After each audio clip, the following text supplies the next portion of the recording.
Okay, in this example, we are looking at this transaction between Sandhill Limited. Okay. Oops, sorry. Whereby, so I think in April, this Sandhill Limited, okay, a fiber division of Turok, yeah, have this entry whereby this company purchase assets or acquire a company of Sandhill Limited at cash price of 330,000. So this is the value that Turok paid to Sandhill Limited. So as a result of these transactions, okay, Turok Limited has assets.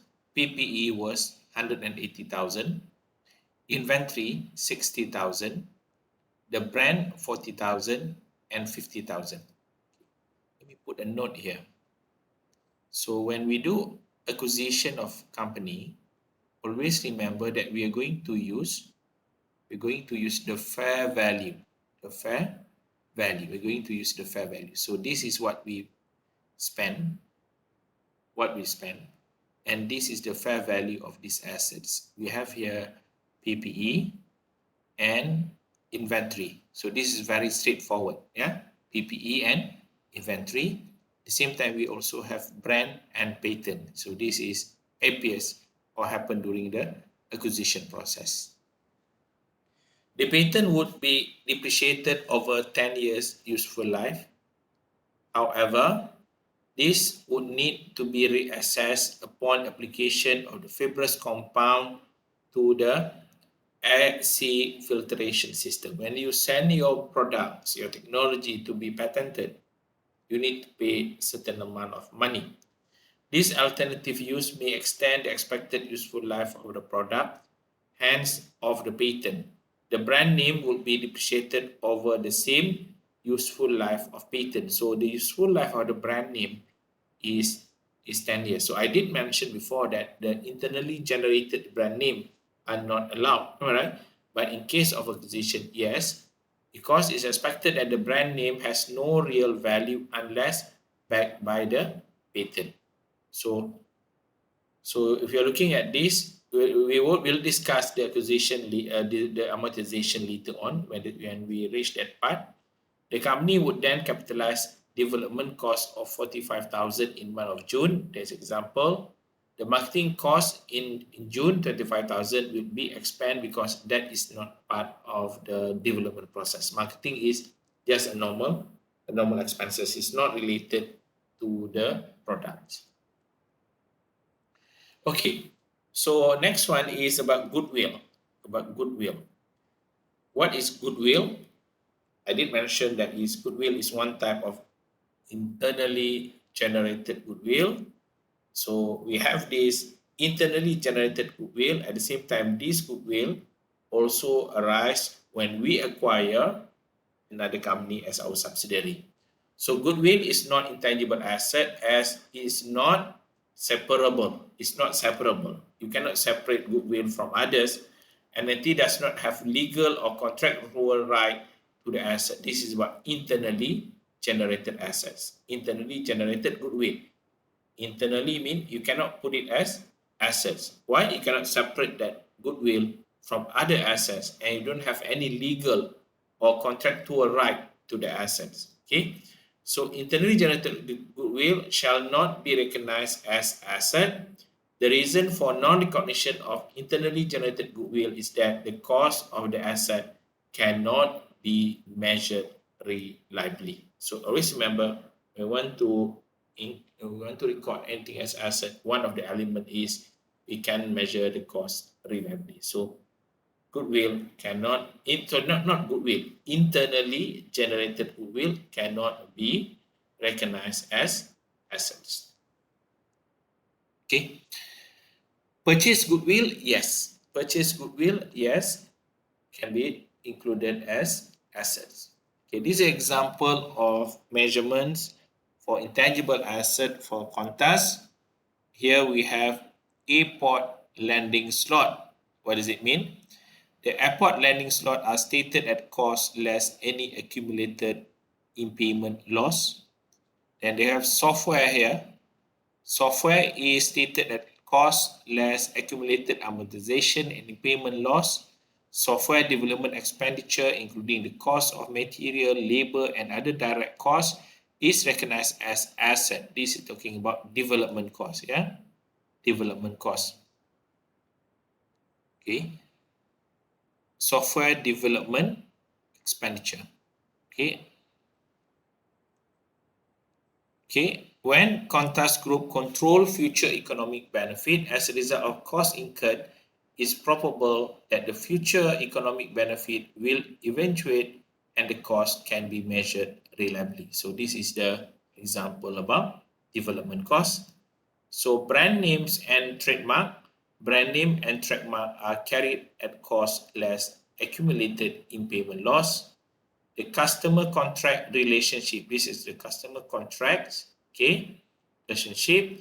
The customer contract relationship are carried at their fair value at the date of acquisition less accumulated in payment loss and accumulated amortizations.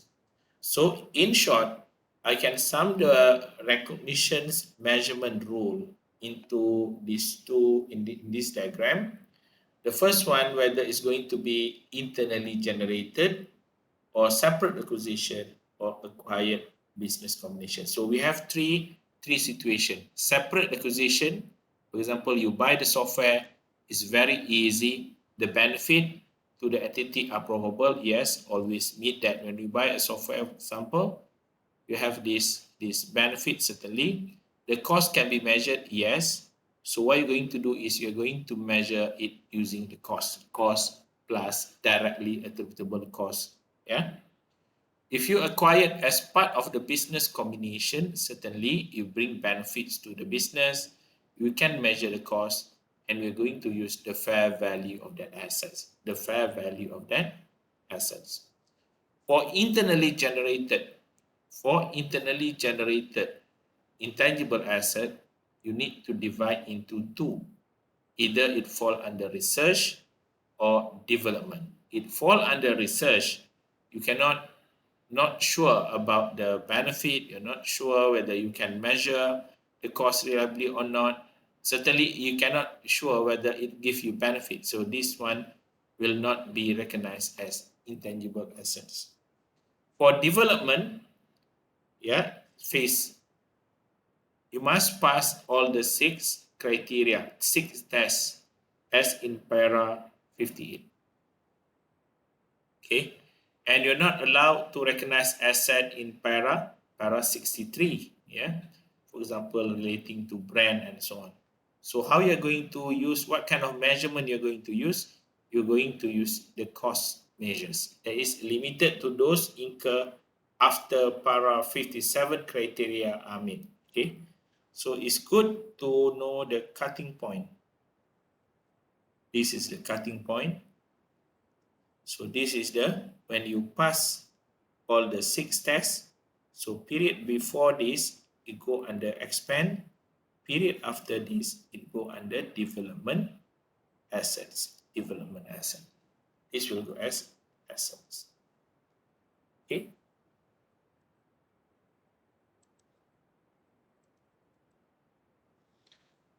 Another example here about the policy being used by Qantas.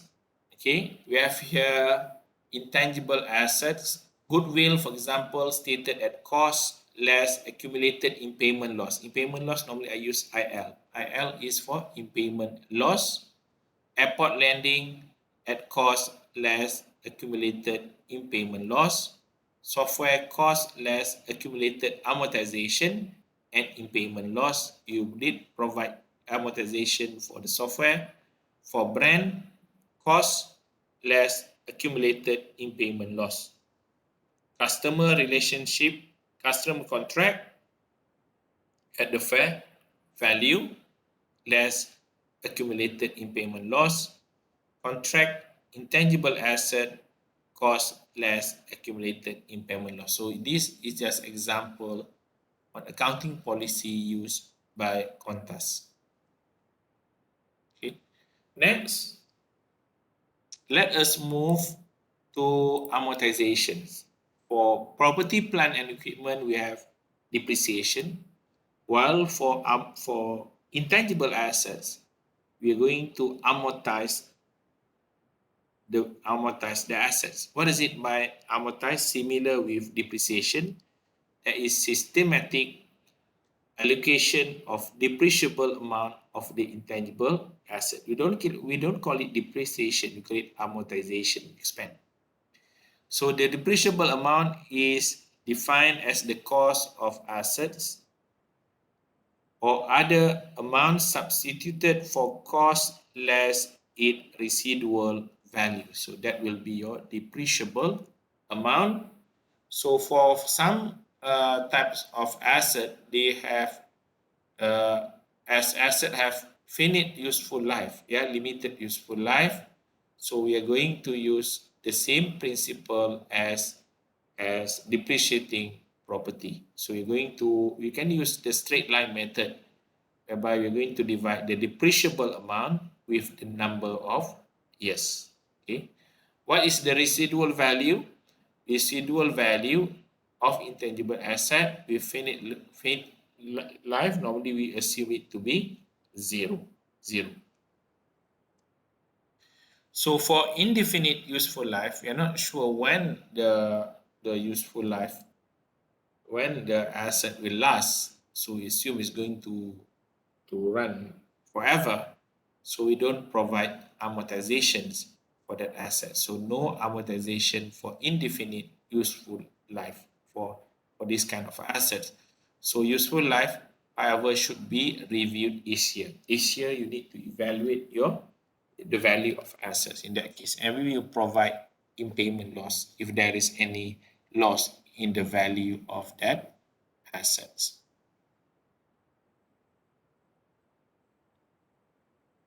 Okay.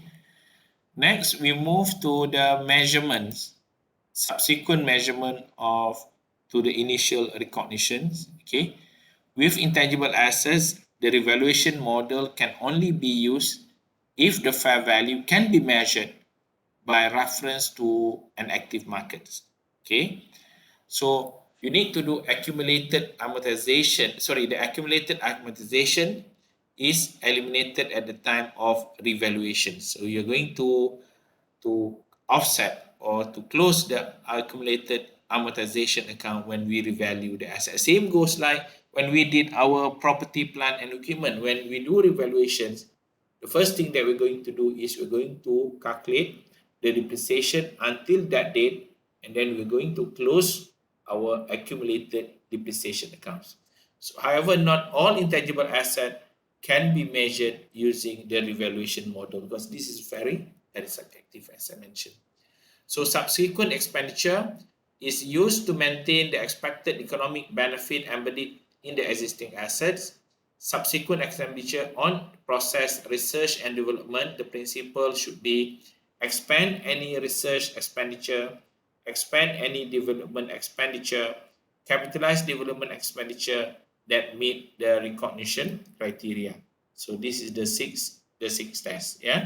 So basically, we have expand all the research, expand all the development, but they fall under the recognition criteria, then we can capitalize, put it as assets for our development expenditure.